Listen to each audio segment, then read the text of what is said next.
Roleystone Community College offers its students an education that's both semi-rural and suburban. Now, we're right on the edge of orchards on one side and suburbia on the other. For the kids here to be able to learn all about nature in a sustainability classroom, well, it's fantastic.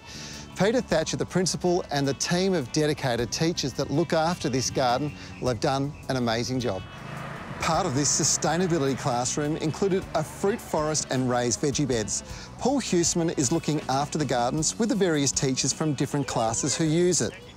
So Paul, tell me about the veggie garden. How's it going? It looks like the kids are pretty involved. Look, it's really going great, and it's so exciting because things have really started to take off, and we've had our first couple of plantings and crops go through.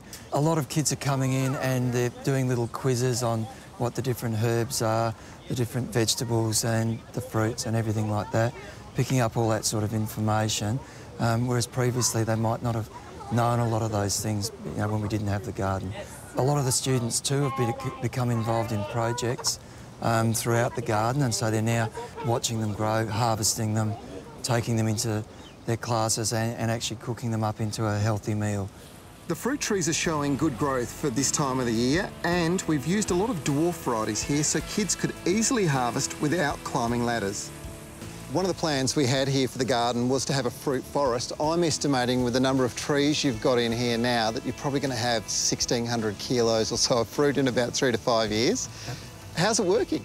No, it's great. Look, one of the things I've done is taken photos and you look at the growth and the difference and the change, and I think that's going to be great too, bringing community people in to help us deal with that so-called problem of, you know, what are we going to do with all this produce?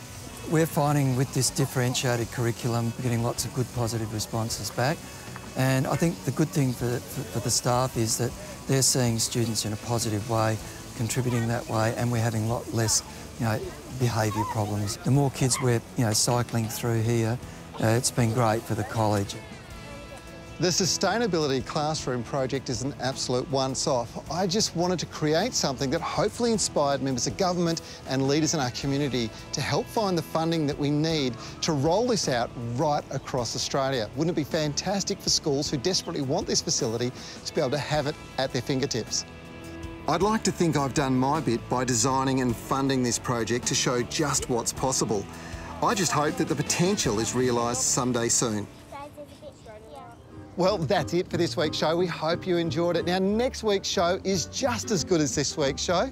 No! Well, you're going to have to see it next week on 9. I'm Trevor Cochrane. We'll see you then. Bye!